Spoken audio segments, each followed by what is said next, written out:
Bonjour à tous, on se retrouve dans un cadre que vous ne connaissez pas encore. Là, on est au taf, on est dans mon bureau chez Sport Nutrition, La Louvière.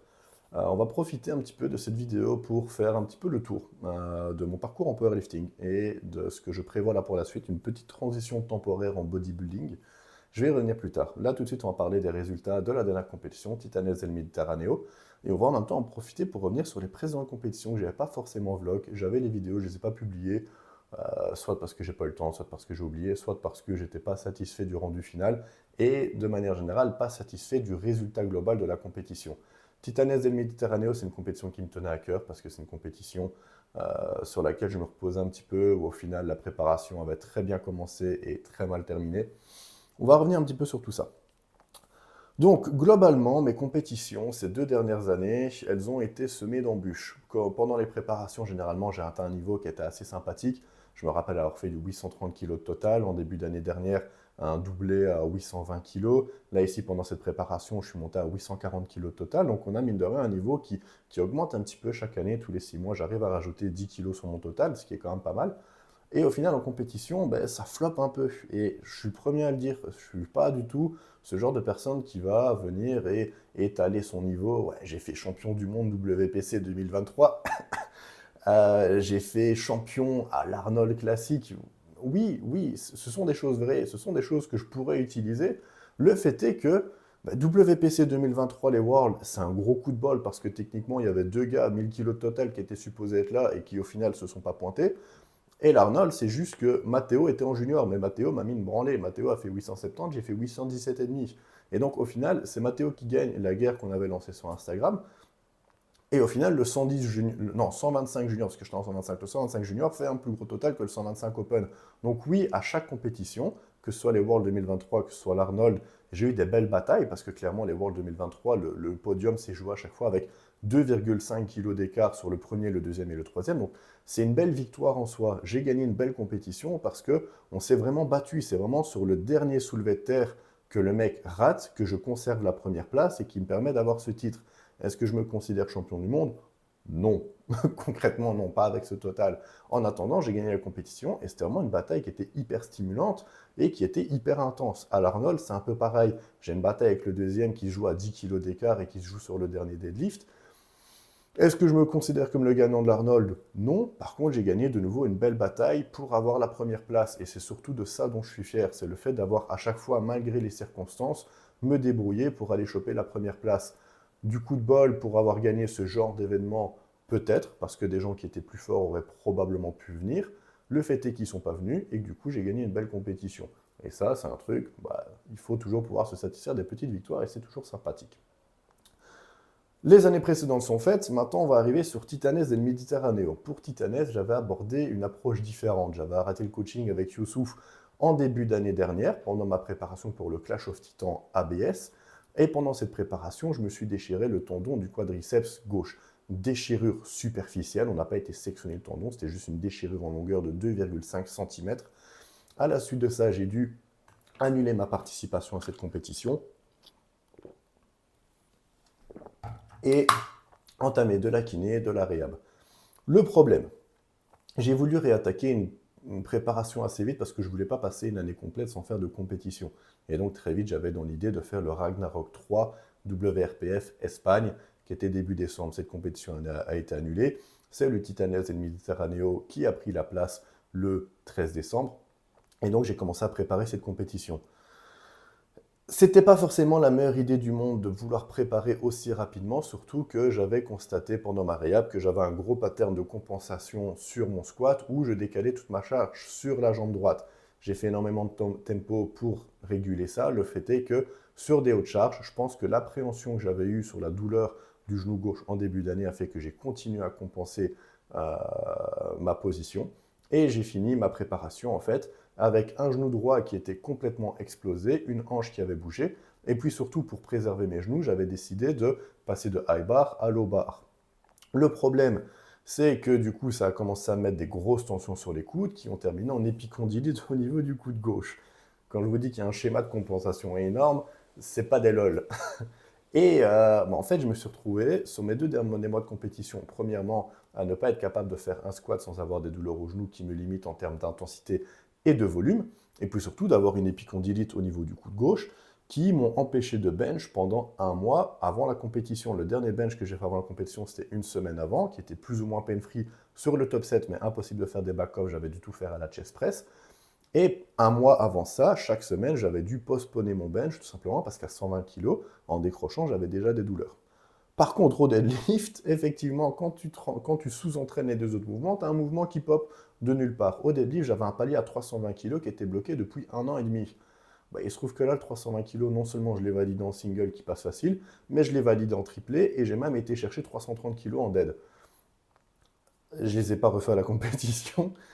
Ce qui nous amène du coup le jour de la compétition. Et en fait, dès le début à la compétition, je suis pas dedans. Je suis pas dedans. Je le sens directement. La semaine de taper, j'en ai rien à foutre. Le voyage pour aller jusque là-bas, je suis complètement chill. J'ai juste l'impression de partir en voyage avec des potes. Et clairement, la veille de la compète, zéro stress. Genre d'habitude, la veille d'une compète, je me chie dessus, je suis stressé, je palpite. Là, rien, que dalle.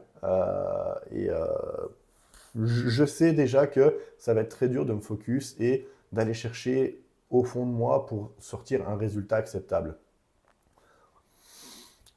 Qu'à cela ne tienne, le jour de la compétition, j'ai réussi à me réveiller pendant le warm-up squat. J'étais vraiment dans un super bon mood, pas de stress, mais juste j'abordais ça comme un super bon entraînement. Et honnêtement, je suis super content du mood dans lequel j'ai réussi à me mettre. Un opener à 290 kg au squat, complètement pain-free. Par contre, il faut savoir qu'en untested, on a un monolift et il y a des sangles de sécurité. Comme j'ai complètement changé mon grip par rapport aux compétitions précédentes que j'avais fait, d'habitude j'étais en high bar avec une stance assez serrée au niveau des mains, mais ici j'étais en low bar en max grip talon. Ce qui fait que quand je suis arrivé en bas de mon mouvement, j'ai mon bras droit qui a tapé contre la sangle, je me fais déstabiliser. Pendant que je me fais déstabiliser, ben, je manque un petit peu d'équilibre. Je suis obligé de faire un post squat sur mon opener à 2,90, mais malgré tout, ça remonte quand même relativement facilement. Je préviens les spotters, écoute ta sangle de merde, fous-la aux extrémités, parce que là j'ai tapé dedans, j'ai failli tomber. Je reviens pour mon deuxième essai, 315, et en fait c'est la même merde, ils n'ont pas bougé leur sangle à la con. Ce qui fait qu'à 315, ben, en fait je tape la sangle, je réussis à stabiliser, j'attaque ma montée, et là j'ai mon genou qui commence à me faire super mal. Et pendant que je suis déstabilisé, en fait, j'ai le côté droit de la barre qui monte tout seul, le côté gauche qui reste stable, mais ça a suffi aux arbitres pour me mettre un no-lift pour redescendre. La vidéo, on l'a sous 3 angles différents filmés avec nos téléphones, plus le live de la compétition. À aucun moment, la caméra descend. Et je suis pas de mauvaise foi en disant ça. Quand j'ai merdé en compétition, quand il y a un lift qui est pas bon, j'ai pas peur de le dire. J'ai pas été assez fort, j'ai merdé, j'étais pas au standard. Ok, là, le fait est qu'on a 4 angles de caméra différents. C'est pas bon. Donc, deuxième essai invalidé, et dès le début de la compétition, j'avais prévu de ne faire que 2 essais au squat. Concrètement, j'aurais pu aller tenter de revalider la 315 au squat, mais j'avais tellement peur en fait de me refaire mal comme pendant la prépa, que ce soit au niveau des genoux, que ce soit au niveau de la hanche, que ce soit au niveau des coudes. J'étais super content d'avoir squat 315 en étant pain-free, je ne me suis pas fait mal, et j'ai eu peur en fait d'aller tenter le troisième essai et de me blesser à un endroit quelconque. Donc j'ai préféré me préserver. C'est une erreur parce qu'au final, si j'avais été retourné sur le plateau validé ce 315, j'aurais fait un beau PR au total. Parce que du coup, là, je me retrouve avec un déficit de 25 kg sur le total estimé. Et c'est énorme. C'est peut-être aussi mon erreur, c'est d'avoir fait un jump aussi grand. Là où Farid, qui était mon handle, m'a dit 305-310. Et avec l'expérience que j'ai, je devrais le savoir que c'est lui qui décide ma barre et pas moi. Mais je suis têtu, je lui ai dit 315. C'est aussi le manque d'expérience du coup de Farid qui fait qu'il m'a écouté, alors qu'en tant que handle, c'est lui qui est supposé prendre la décision. Il aurait dû annoncer 310 comme il le sentait. Peut-être que j'aurais moins compensé, j'aurais eu plus facile à retrouver ma trajectoire et la barre aurait été plus claire pour les arbitres. C'est pas grave, on va pas remuer le couteau dans la plaie. Avec des si, on refait le monde. La barre n'a pas été validée, on pleure pas. On se remet dedans, développé couché, qui était vraiment la petite bête noire pendant la prépa, parce que 120 kg était douloureux, ce qui représente même pas 60% de mon max absolu. Et là, la surprise, aucune douleur nulle part. Le bench, je le sens super bon. À savoir que mon max en étant en moins de 110, c'était 197,5. Donc moi, je m'étais visé en tête, je vais grind un gros 200 en troisième barre, et je suis content, tu vois. Et au final, je me warm-up, tout se passe super bien. 190, première barre, barre vide. 200 deuxième barre, elle a rarement bougé comme ça. Et même quand je faisais 115 kg, 116 kg, ça a rarement bougé comme ça, 200 kg.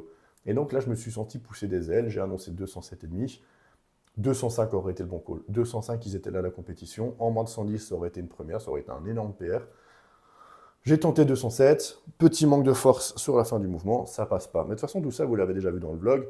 Et puis au soulevé de terre, 300, 315 en deuxième barre, qui passe aussi bien que pendant la prépa. Le fait est qu'après le 315, clairement, le mood, il était plus là. J'en avais plus rien à foutre d'être là. J'annonce 3,22,5 en me disant, ça va, je sécure un troisième et c'est facile. Nope.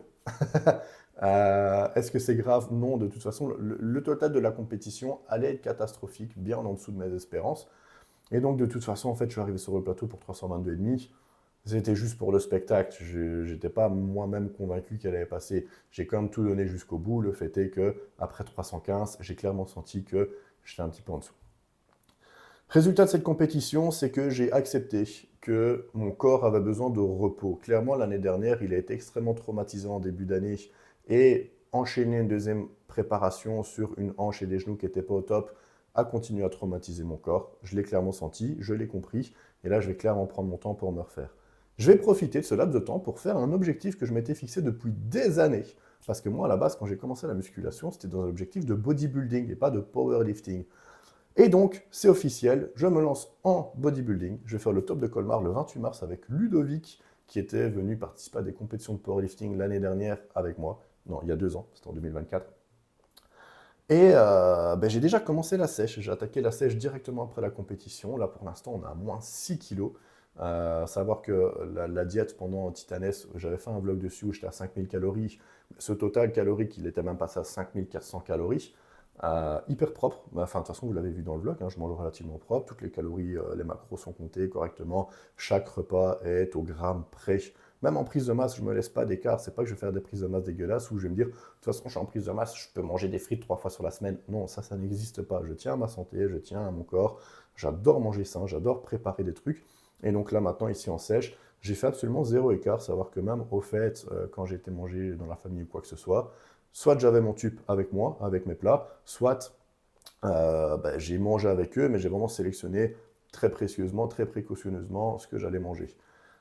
C'est pas de la folie que de faire ça, c'est juste que j'ai un laps de temps qui est extrêmement court. J'ai que 3 mois pour sécher et j'ai beaucoup à sécher. Je suis quand même relativement sec au niveau chaîne scapulaire, cuisse. Par contre, mon dos est extrêmement gras, c'est vraiment ma zone de stockage. Et n'oubliez jamais ça, votre body fat, c'est la zone la plus grasse de votre corps. Du coup, il y a du taf, ça je peux vous le dire. Comment ça va se passer pour la compétition de bodybuilding? Du coup, je suis en train d'apprendre à poser. Je ne suis pas doué pour ça. C'est en cours. On fera une vidéo plus tard de vidéo posing. J'ai une séance prévue avec Ludovic, donc à mon avis, on va la vlog. Ça va être super sympa. On va faire une grosse séance body ensemble. Grosse dose de pré-workout, grosse dose de hype. On va se mettre des claques. Ça va être super sympa. On va faire un petit posing à la fin. On va vous filmer un petit peu. Peut-être faire une petite interview comme j'avais fait à l'époque avec Pierre White Rhino. L'interview a fait beaucoup de vues d'ailleurs. Enfin, voilà un petit peu l'actualité. Je vais profiter de faire ma pause en powerlifting parce que j'en ai vraiment besoin pour aller faire un petit peu de bodybuilding, laisser mes articulations tranquilles.